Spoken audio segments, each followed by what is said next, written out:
আসসালামু আলাইকুম ভিউয়ার্স, সবাই কেমন আছেন?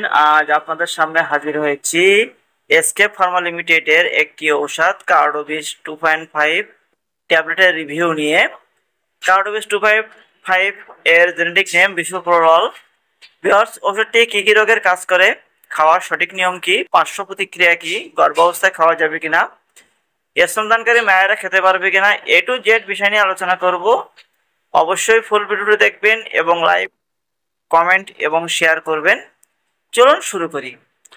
এই ওষুধটি মূলত উচ্চ রক্তচাপ, অ্যানজিনা বা বুকে ব্যথা, মাঝারি থেকে তীব্র হার্ট ফেলুর চিকিৎসায় একক অথবা কম্বিনেশন হিসাবে অন্য উচ্চ রক্তচাপ বিরোধী ঔষধের সাথে ব্যবহার করা যায়। ভিউয়ার্স, অবশ্যই একজন রেজিস্টার্ডভুক্ত চিকিৎসকের পরামর্শে ওষুধটি সেবন করবেন। রেজিস্টার্ডভুক্ত চিকিৎসকের পরামর্শ ব্যতীত ওষুধটি সেবন করবেন না। চলুন এই ওষুধের মাত্রা ও ব্যবহার সম্পর্কে একটু জেনে আসি। রোগীদের প্রয়োজন অনুযায়ী বিসোপ্রোলের মাত্রা নির্ধারণ করা উচিত।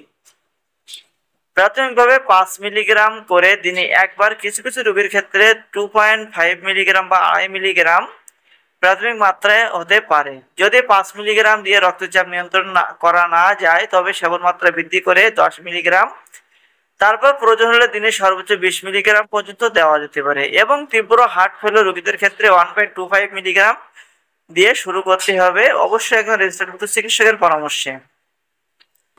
এই ওষুধের কিছু পার্শ্ব প্রতিক্রিয়া আছে, যেমন ক্লান্তি, ঘুম ঘুম ভাব, মাথা ব্যথা, অন্ত্রের গোলযোগ, যথাযথ বমি বমি ভাব, ডায়রিয়া, কোষ্ঠকাঠিন্য, পেটে ব্যথা, হাত পা অবশ হয়ে যাওয়া, হৃদয় স্পন্দন কমে যাওয়া, হার্ট ফেলিওরের অবনতি, ঘুমের ব্যাঘাত, হতাশা, অ্যাজমা অথবা ক্রনিক অবস্ট্রাকটিভ পালমোনারি দেখা দিতে পারে। সাধারণত এমন পার্শ্ব প্রতিক্রিয়া খুবই কম রোগীর ক্ষেত্রে হয়ে থাকে। যদি আপনার ক্ষেত্রে এমনটা হয়ে থাকে, অবশ্যই আপনার ডক্টরের সাথে যোগাযোগ করুন অথবা ওষুধটি সেবন করা বন্ধ করবেন। গর্ভাবস্থায় ও স্তনদানকালে অতি প্রয়োজনীয়তা ছাড়া গর্ভাবস্থায় ব্যবহার করা উচিত না। ইহা মাতৃত্বের নিঃসরণ এর কোনো তথ্য জানা নেই।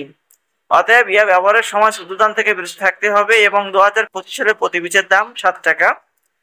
ভিউয়ার, যদি ভিডিওটি ভালো লেগে থাকে, ভিডিও থেকে কত শিখে থাকেন, অবশ্যই চ্যানেলটিকে সাবস্ক্রাইব করবেন, লাইক দিবেন, শেয়ার দিবেন, কমেন্ট করবেন।